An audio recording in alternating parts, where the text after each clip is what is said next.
buhay ko before, simpleng estudyante na yung simpleng pangarap lang niya na makatapos sa pag-aaral, magtrabaho ng maayos, matino.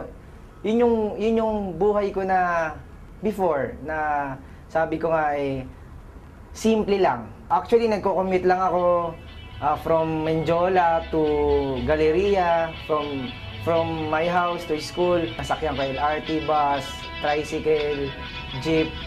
So yun, simpleng buhay dati. Nung nagsimula ako kay V-Mobile, iba yung pakiramdam na V-Mobile pala, pwede kang kumita at the same time, pwede kang tumulong sa maraming tao.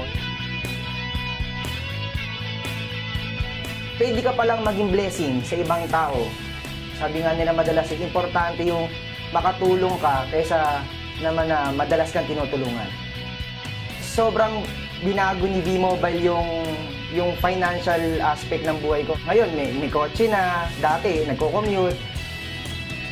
Malaking bagay si V-Mobile. Sa mga nagsisimula ngayon, set a goal. Kailangan yung pangarap mo isipin mo mabuti. Paghandaan mo. Huwag mo kakalimutan, syempre, Panginoon Diyos.